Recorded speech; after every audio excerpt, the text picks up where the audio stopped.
Thank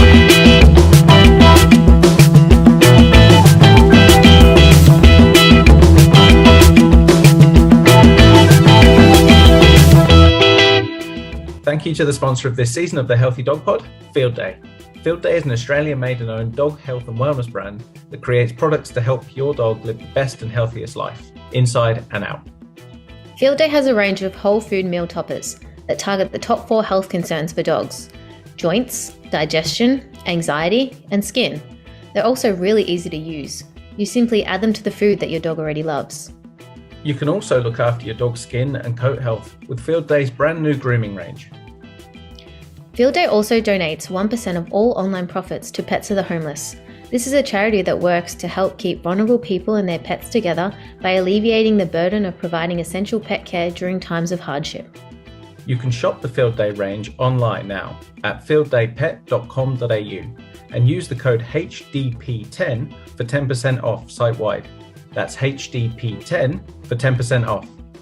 Now it's time to get to the show. Hey guys, and welcome to the show. Today we've got me and Sophie as always.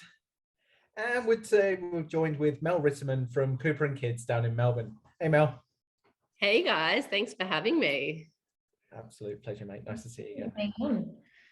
I'd love you to start us off with just a little intro in who you are and what we're going to talk about today. Absolutely. So I am a dog trainer and a mum to 3 little kids, and also my golden retriever, Cooper, hence the name of my business, Cooper & Kids. And I specialise in all things kids and dogs, so child and dog safety, helping to prepare parents when they're expecting their first baby, helping to prepare dogs, helping dogs when the babies then start moving, as that can often be a very challenging time for some dogs. And then I also do a lot of work with families that have young kids that want to introduce puppies into their homes. And it's really all about helping to train the whole family, because when you get a new puppy training is very different when you've got children in the home. So yeah, that's, I think, what we're going to focus our chat on today. Because of COVID, there's been so many new puppies entering our world and families being home wanting to get new dogs. So it's been a real juggle and a struggle for lots. That's been something I've been focusing on a lot with my clients. But yeah, my training is really all about helping people to really understand their dogs better, and how to live a happy and safe life together. I don't come in and try and train dogs to be robots. That's not what I'm all about. It's really about helping people to just, have fun and enjoy life with their dogs and kids together. Yeah, like it's really, I've seen you work, I've had you come up to Sydney and work with me and my team. We generalize in what we do, so it was really cool to get your insight as somebody that works in that niche area, and the attention to detail was so cool. Just like, it wasn't just generic information. There was real, like, we were able to really delve into some really cool topics and things that me and the team hadn't even considered before. So I'm looking forward to today. We're going to be, like you said, we're going to be putting a bit of emphasis on puppies and babies, right? Because obviously working with kids and dogs, there's all these different areas, toddlers and older dogs and different age groups. But today, if we tried to cover it all, I don't think we'd stand a chance. So let's, why have we chosen puppies and babies? I mean, obviously we've got the COVID answer, but what spikes your interest most in that area? Look, when you say puppies and babies, I like to hope that people do the two separately. I think puppies and babies in themselves are probably 2 of my favorite things on the planet, but they both require a lot of time, effort, care, love, and all of that. So if you are expecting a baby and thinking about getting a puppy, I really want you to think about setting yourself up for success. And my recommendation, and this is just a recommendation because it all depends on the person, the dog, the baby, the child, but I don't recommend getting a dog if you've got kids in the home until you're youngest child is about 4 to 5 years of age. So when we talk about getting a puppy when we've got a baby or a toddler, it's generally not something that I recommend, purely because it's a big juggle and it's very challenging to get it right. And, you know, really that first year of a puppy's life, we really want to dedicate to getting it right, setting them up to be a beautiful family dog. And when we've got a baby or a toddler running around in the home, all that beautiful hard work we put into training, unfortunately, like kids of that age just can't comprehend listening and helping and following instructions. So it can be really interesting. And as I said, it does just depend, because I've worked with families that have a 12-month-old baby and they get a puppy and things go beautifully, you know. Yeah. So it is doable, especially for people that aren't first-time dog owners. But for first-time parents and first-time dog owners, you know, things are challenging. And my main message is I want you to enjoy your baby and I want you to enjoy your puppy. And it can be quite challenging to enjoy them together. Yeah, that's the puppies and the babies. Yeah, that's a challenge. Well, you know, and I'm really glad we opened up on that, because anybody considering, you know, these options in the future, that's going to be really valid information to take forward with them. The reality of when we get a phone call is normally, you know, it looks something like, we've just moved home, we've got a puppy and now we're pregnant. Or, you know, those three things, it's like the perfect storm of how to make life difficult. Yeah. And if anybody, we just don't recommend it. Like, it's, yeah. I think honestly people forget, like even I go and sit puppies and I go, I am not ready for a puppy yet.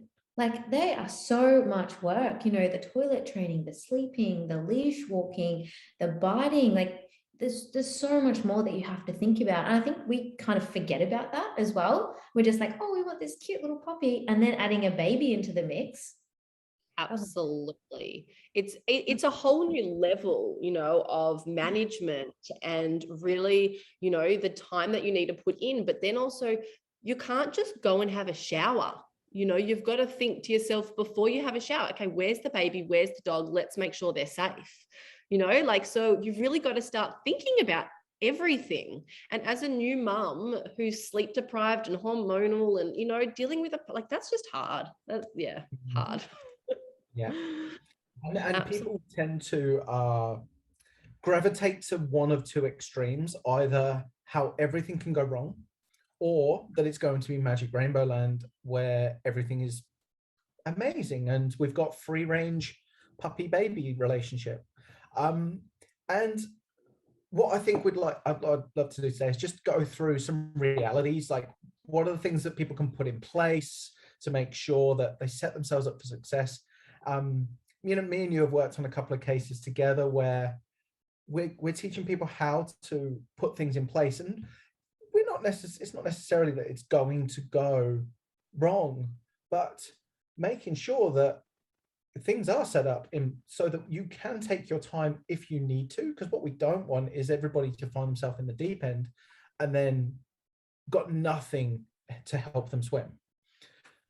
Yeah, absolutely. So look, I think, you know, where you can wait a little bit longer before getting that puppy if you do have kids. So the older the children, the easier it's going to be. You know, babies, when they start moving till about age 4, are quite unpredictable for dogs, for puppies, you know, especially when they're just learning to walk or they're crawling, they're pulling themselves up. They're like little unpredictable drunks, really. And that's quite scary for dogs. They are, and they grab, and their movement is really erratic. So, you know, waiting till your child is past that stage is going to be easier on the dog, but also easier on the parents, because they follow your instructions and they can help. You know, you can get them involved. And my programs that are you know, for kids and puppies are really aimed for kids that are age 4 to 5 till about 10. And we get them involved in training, in feeding, in playing, you know, so that instead of saying to our kids, no, don't do this, no, don't do that, get away from the puppy, we're really proactive and we get them really involved in the day-to-day interactions, which is so much fun. And it's the best way to build relationships, you know, by getting them involved in those safe and fun and positive ways. So going back to your actual question, which I just veered off from, you know, what do we do? How do we set them up? So I think my number one thing is teaching families about dog body language. I think that is key to living with kids and dogs. I think it's key to owning dogs. Everybody should understand dog body language. And as early as we can teach it to our children as well is really, really important. So, you know, no dog generally will bite without warning. More often than not, there are warnings, and it's just a matter of us learning to understand them. And I always show the aggression ladder, which we can put that potentially in the show notes. I don't love the name of it. I wish it was called the ladder of communication, because it really is a ladder going from green to orange to red, showing the steps that dogs go through when they're feeling uncomfortable until they reach a growl, snap, or bite. And it's a matter of understanding those signs in the green section.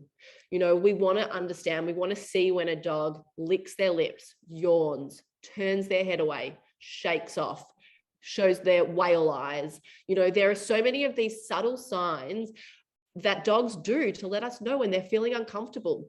And if we can help them in those moments, or we can at least see that they're feeling uncomfortable and stop what we're doing that's making them feel uncomfortable, we're going to help to build up that relationship and that trust and respect. And once we see it, we start pointing it out to our kids, and our kids are going to start seeing it. And that starts from really, really young. You know, I know, Ian, you told me about some age that you heard of kids learning body language was quite old, wasn't it? Yeah. Geez, even I'm forgetting right now. I think it might have been 6 or 7. Yeah. Before they can start really predicting what dogs, but like you pointed out when I highlighted that, it really does come down to the individual. Like that's what you taught me. It comes down to the individual kid. Absolutely. Like my daughter is like an old soul, and she's always been so aware of everything. And she's 6 now, and she's been able to understand dog body language now for the past 2 years easily. Whereas my 5-year-old son really could not care less. And, you know, he doesn't want to learn, so he doesn't listen to me when I talk about it. Whereas my daughter is like, she hears it and she just copies. So, you know, she will call the dog over to her, give him a good pat on his bum, because that's where he loves it. And then if she sees him yawn, she says, "Mum, he just yawned," and she'll stop. You know, she knows that means he's had enough, which is so cool to see our kids actually copying that. So silly as it sounds, the more we actually say it out loud, the more our kids are going to hear it and see it and start to copy. Yeah. Yeah, identifying so that the kids can actually then relate to it, and that we know empowers kids. Like everybody loves being right, and kids are no different. So when they start nailing it and we start acknowledging the kids for being right, it really just does develop a learning culture within the family, within the home environment. Yeah, absolutely. So once we can teach people about, you know, these subtle signs, you know, then we've got to look at what do we do. So when we see these signs, as I said, we can stop doing what it is, you know, like if the dog doesn't like to be patted on the head, they let out a yawn, which my beautiful Cooper will do every time. It's just his way of saying, "Hey, I don't like that." So we've just got to stop. He loves a bum rub, you know, so it's this. Me understanding his body language is me working out what he likes and what he doesn't like, and then being able to give him more of what he likes. So we stop doing what it is, or if it's something that's stressing them out, we give them distance from that thing, you know. So it might be that they're resting on the floor and all of a sudden the little baby starts crawling towards them, and we just see them do a little head turn or a little lip lick. that is their way of letting us know that, hey, I don't want that child getting any closer to me. So in that moment, we're just going to redirect the kid away. We're going to distract. We're going to do what we can in a really happy way to make sure that we listen to our dog, because they are trying to communicate to us. So that's number one importance. And then the other thing is, go for it. I was just going to say, just to dive into that a little bit, I don't want to go into too much, but when you say call the kid away, it's also situational. Something that, again, picked up from you was work with the one, whether it's your kid or the dog, that has the best recall. Because sometimes your dog will have better recall than your kid. And so, but the point is to make sure that you're creating distance between the dog and the potential stressor. Yeah, and absolutely. If you can't do that, run your interference, step in and get in the middle of them.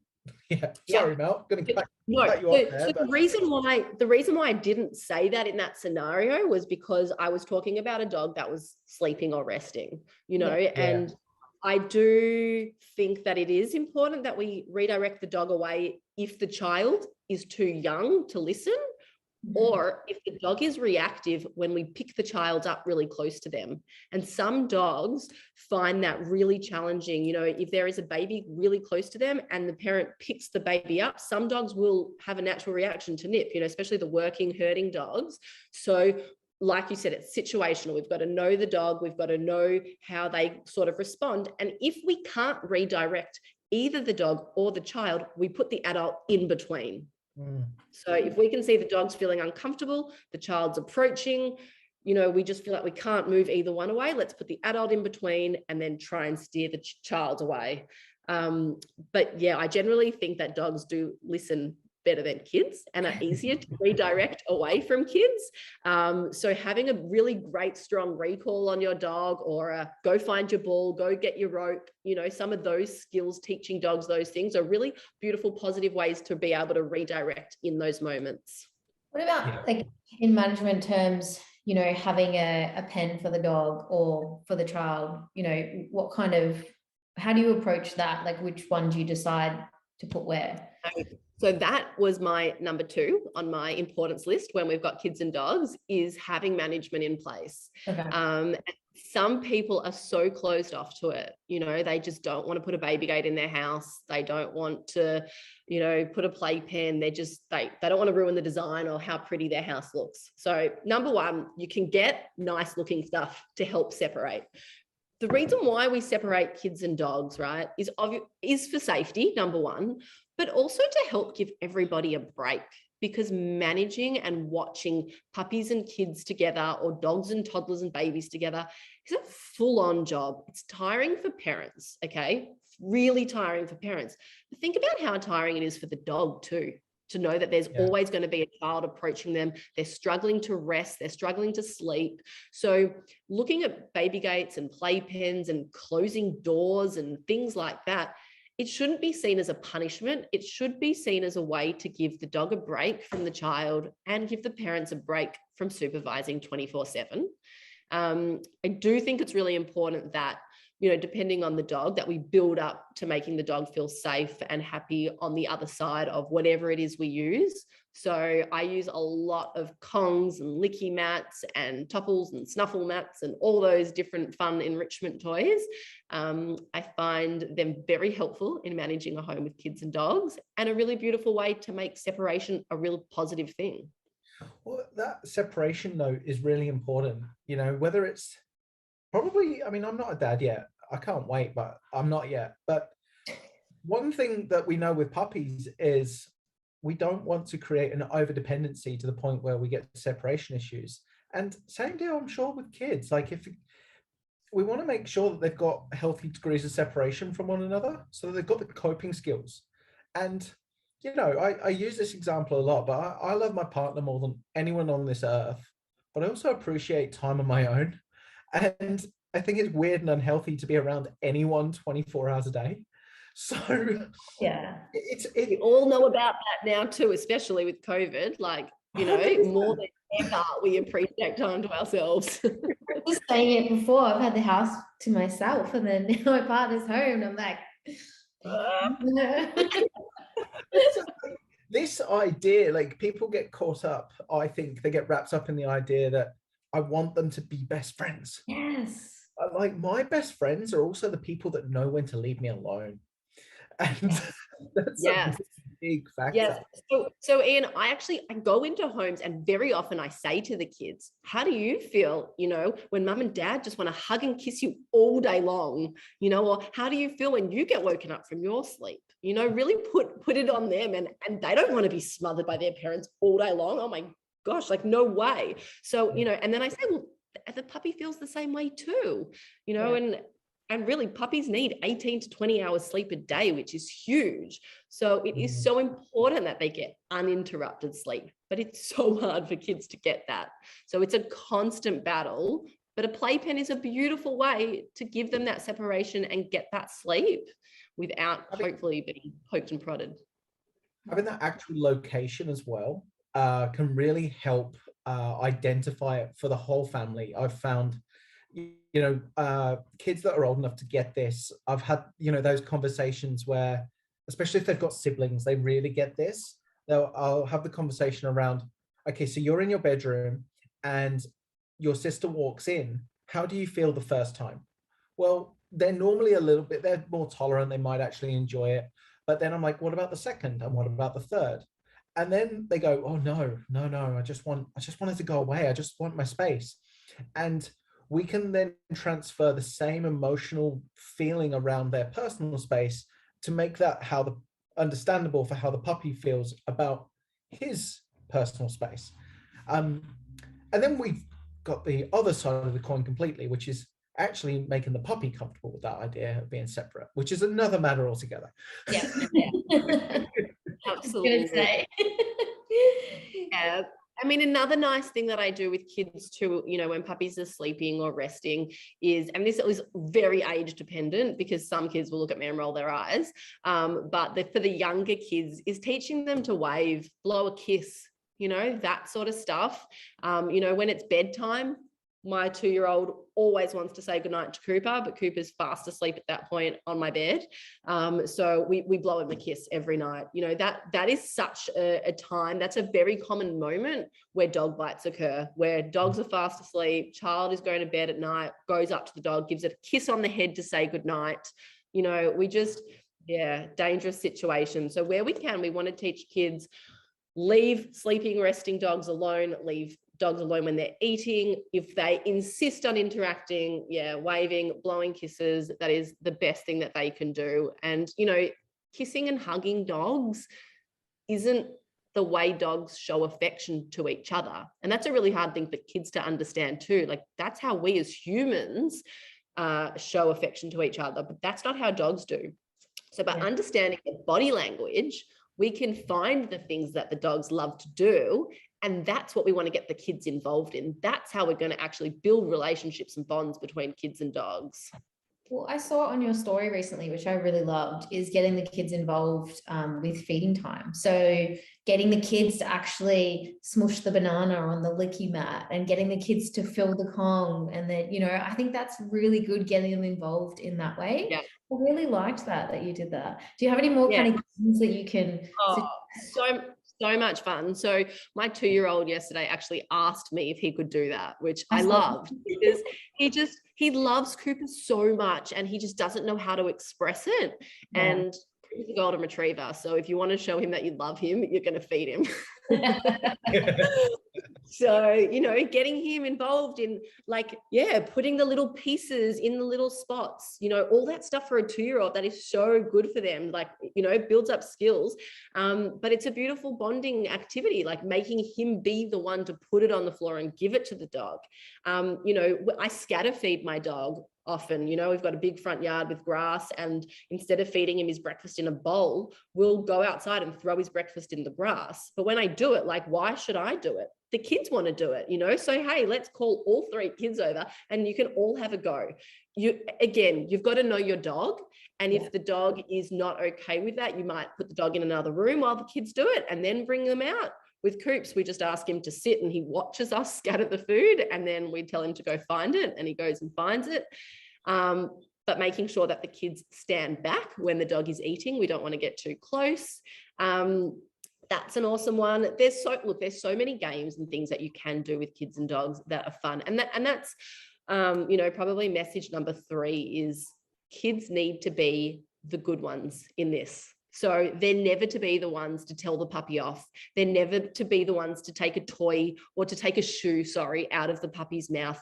If something does go wrong and they need help, they are to call their parents, okay? So, I want kids to be like Santa Claus. They're going to be the ones always bringing the good toys, the good games. They're always going to be using treats for training. We always want them to be seen as the good ones, because building, relationships between kids and dogs is so important. The statistics around dog bites to kids in the family home by a family dog or a dog they know is gigantic.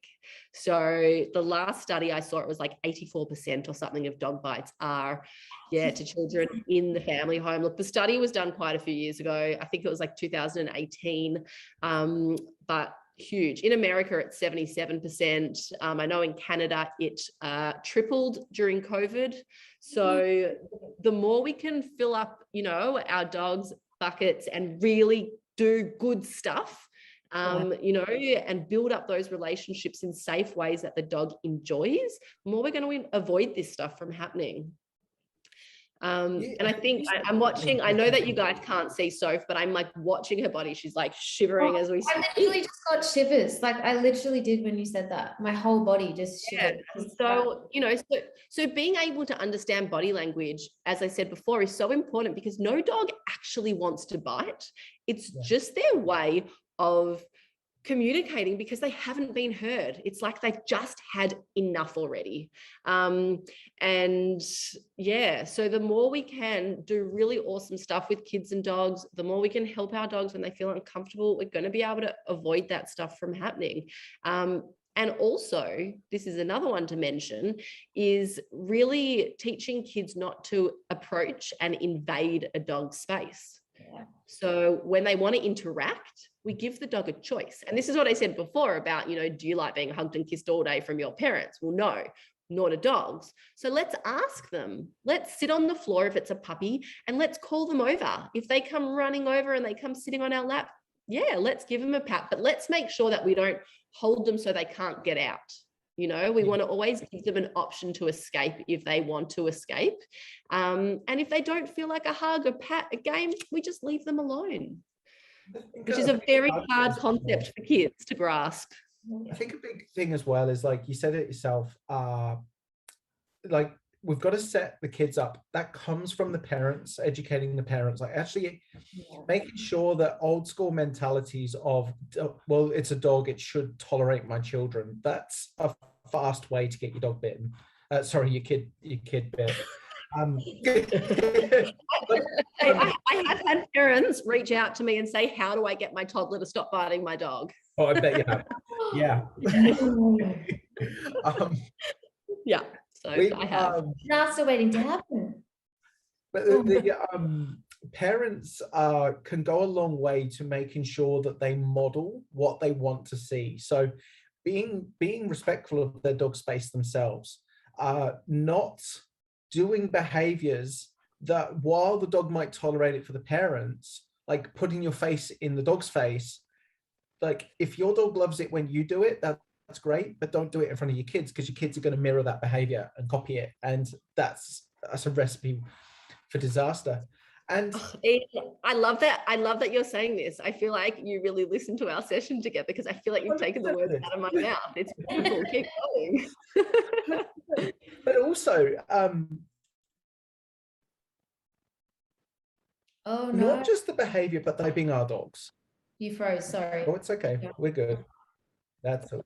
I was saying the language that we're using when we're talking about our dogs and describing our dog's behavior, because they're going to copy that too. So we should avoid going, oh, Cooper's naughty and Cooper's this and Cooper's that. We should make sure that we are representing our dog and being our dog's advocates, so the kids really are respectful of it and not looking down on their dog in a derogatory way. That power of language is massive, and that can literally change how we interact with our dogs on a subconscious level. Because if we're automatically thinking, and the kids are automatically thinking, oh, this dog's so naughty and this dog's so stubborn, they're going to see him in a negative light. So yeah, just being an advocate, and we could do the same. We could all be good at that for our children as well.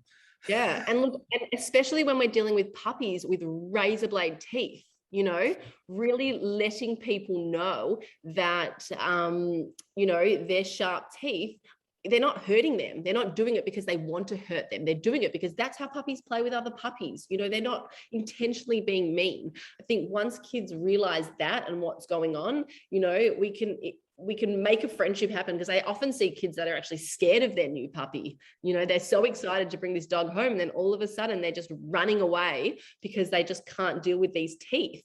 And actually running away is just going to make the problem a whole lot worse. Well, it's a sharp problem at that age. How do you... So I had a case recently and that happened. So the kids were so scared of the dog and they were running away, which the dog was going, hey, we're playing, and then trying to bite them even more. So how do you kind of go about managing that situation? So we teach them to freeze like a tree. Okay. So we plant our feet. So if the dog starts to bite, whether they're sitting on the floor, whether they're standing, wherever they are, they stand up and they freeze. They fold their hands down. I've got an article actually on this that has photos in it, so we can include that.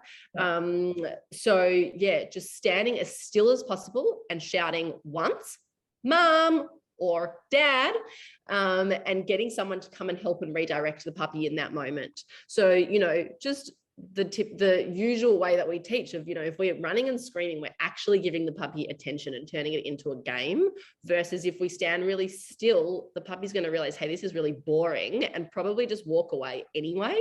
But some puppies will be very persistent, especially around pieces of clothing like socks and slippers and toes and things like that. So getting a parent involved to redirect in that moment is perfect as well. And if there are older siblings too, and they see it happening, they can absolutely redirect the dog away too. Yeah. There's also a couple of games I've seen you work with before as well, Mel, where just some confidence building games between kids and dogs. Like one might be where always supervised, kids just, if they're nervous about calling the dog towards them, just from a height, even just throwing the treat away, or puppy ping pong, where they're just calling the puppy to get them to come to the hand, take the treat gently. Absolutely. There's so many fun games. The other thing that I think is really important to raise as well is, and it ties in with a couple of things we've talked about today with, when you freeze, you call mum or dad or sibling. When we've got gates, is the level of supervision. There's different levels of supervision, Mel. So, and understanding that is really important. So I would love you to just unpack that a little bit for us. So look, I did my course in babies and toddlers with an organization in America called Family Paws. They've got a beautiful handout on the different levels of supervision. So according to them, there's 5 different levels of supervision. And really where we want to be with our supervision is active. We want to have 2 active eyes on our kids and dogs. And I'm going to say at all times, but not at all times, because when we don't, we're going to use management, which is proactive supervision. But yeah, active supervision is so important. So, if you're asleep, that's not active supervision. That's called absent supervision. If you're cooking in the kitchen and you've got your back to your kids and your dog, that's also not active supervision, because you're not actually watching. So you need to have active eyes on kids and dogs. And look, it also, in terms of the age of the kids and the dog, again, it just depends at what age this kind of needs to stop. But again, the statistics with dog bites to kids are quite high around boys in particular, aged 5 to 9, and I think a lot of people think that supervision around that age can stop because you trust your kids. But unfortunately, when kids get older, they actually get rowdier, and the way they play and interact is very different. Trust me, I'm seeing this in my house at the moment. It's next level. You have a newborn and you think that's the hard stage, and then all of a sudden they start moving and you think that's hard. But then as they get older, it's full on. So when you start saying no to the kids, they're like, well, I want to do it more now because you said no, I can't do that. Yeah, well, exactly. So, just knowing, and like, I know that when my kids are like that as well, that's a beautiful moment to pop my dog outside with a licky mat.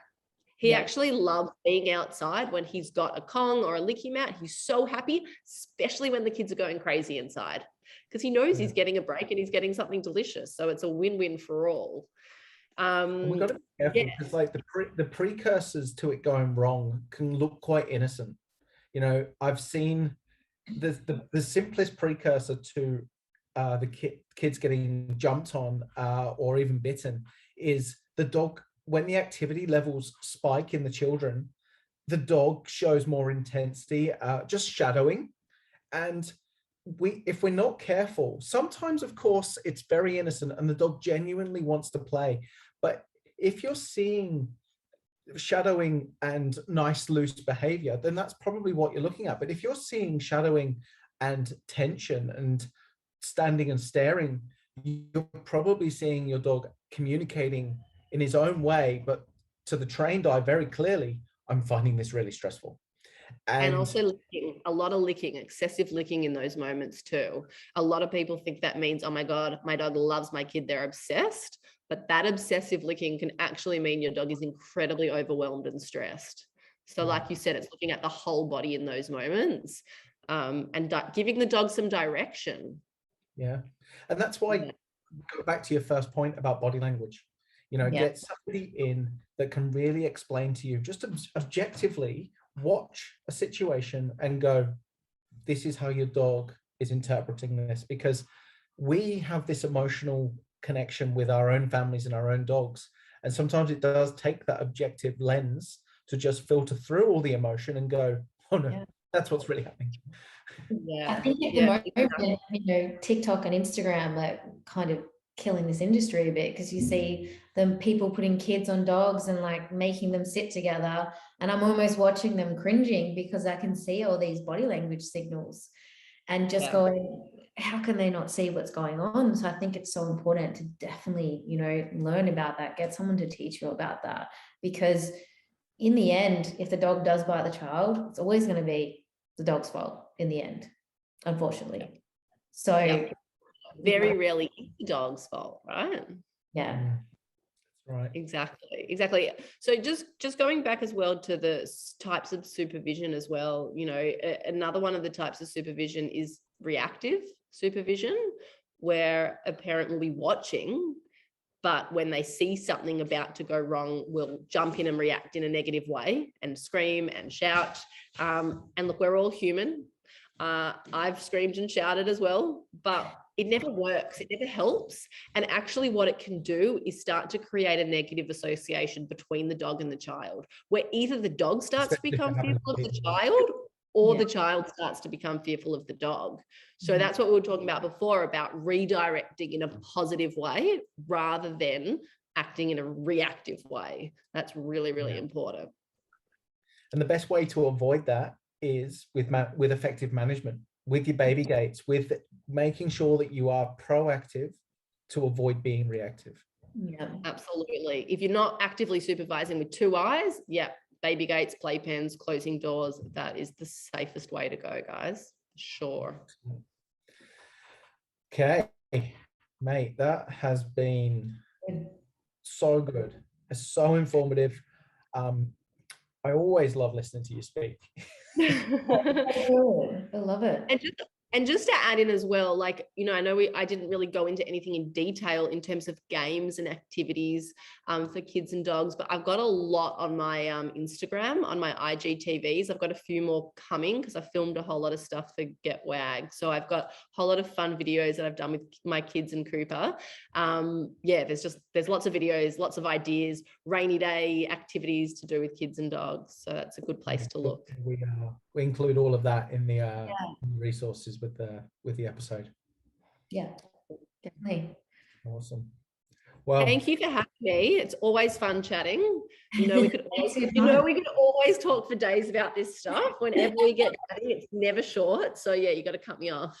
Oh, that's all right. We'll just have you back another day. Exactly. Thanks so much, Mel. It's No worries. See you guys. We hope you enjoyed this episode of the Healthy Dog Pod. We know we did. Thank you again to our sponsor, Field Day, for making this season of the Healthy Dog Pod possible. And remember, folks, a healthy dog's a happy dog. Woo! And that was the pod.